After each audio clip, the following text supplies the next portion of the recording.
Hi, this is Paul Palmer. Today I'm talking about audits. GMP, GDP, GCP, GLP, the whole range of GxP audits.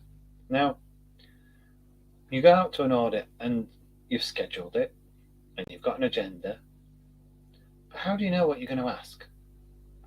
Well, sometimes it's obvious what to ask. Sometimes it's, yes, can I read that SOP? Can I get this? Can we go there? But then the actual skill of auditing isn't the bit that you do the obvious thing that you already planned. It's actually thinking beyond what you're actually reading, thinking beyond the SOP, thinking beyond the data that's been presented. It's more about, while you're there, considering their approach, considering the aspects of what they're doing and how it applies to usually your company or your client, then what does that mean to you?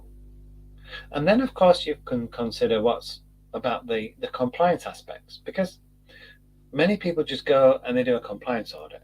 So what's a compliance audit? Well, you understand the regulations. Maybe it's the EU GMP, the FDA regulations, the MHRA, Japanese, whichever. And you think, right, well, we're just looking at compliance with those regulations. But does that really help? Well, yes and no. Of course, you want them to comply with the GMP regulations, because otherwise, or GDP, or whichever one that's applying to the work that they're doing. But bear in mind, that's not everything. Now, if you're going as a client to audit a supplier, and all you look at is the GMP regulations, say you're going to look at the excipient manufacturing, well, there's very little to work from. If you're going for a GCP audit, there's still, well, actually GCP, there's a lot more information, but maybe you're importing the IMPs, or maybe you're doing GDP. And in some cases, you'll come to a point where you've realized that there's nothing written down in the regulations for the specific aspect of what they're doing for you to audit. And you think, well, in that case, who's right, who's wrong? Well, think about the security, think about the safety, think about quality, safety, and efficacy of the product. Because even if it's not written down in the GMP regulations, if it's going to impact patient safety, then you should still be raising it as a concern or an observation. You should still be looking at data integrity. You should still be looking at GAMP.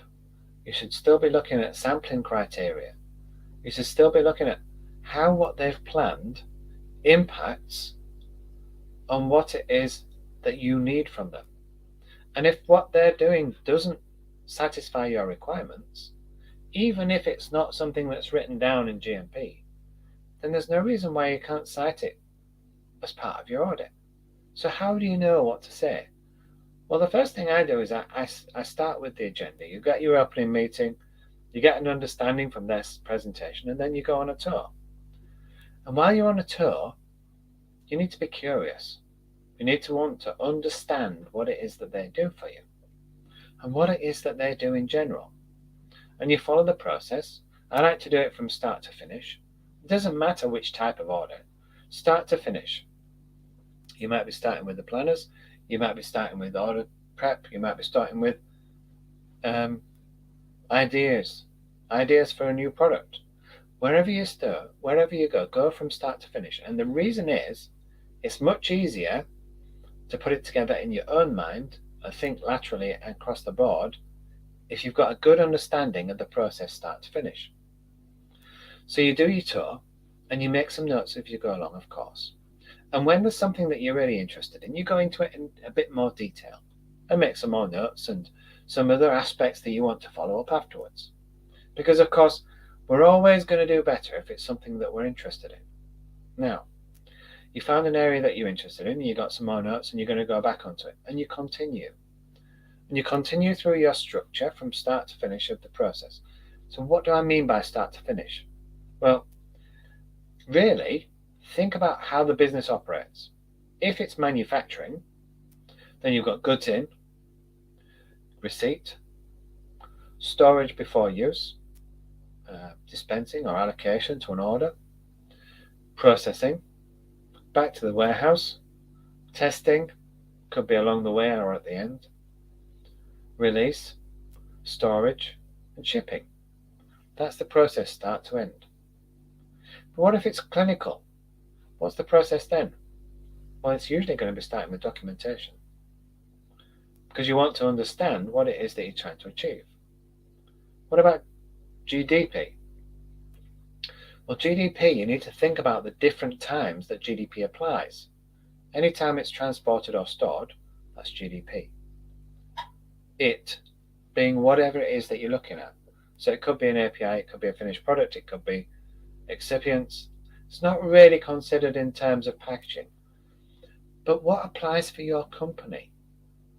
What's important for your company to make sure that the product that you supply meets the customer requirements? Quality, safety, and efficacy. It's going to treat them. It's going to cure whatever they've got wrong with them, or at least help them with it. So that's just a brief overview, and then we don't have any questions at the moment, so I'm going to leave it there for now. But what I would like to say is, whenever you go and do an audit, ask questions about something that you find different, that you find interesting about what they're doing, that you've seen they're doing it a different way, and you want to make sure it's actually compliant and it meets your requirements as well. Don't just say, yes, they've got that SOP, tick. No, you want to do the application of that SOP. So you start with the SOP itself, then look to the records, then look to the completed records, refer back to the SOP, make sure they're consistent with that, and that it meets the requirements, regulatory or yours. So, hopefully that gives you some help with what you're going to ask next time you do an audit. That's Paul Palmer, and I'll talk to you soon.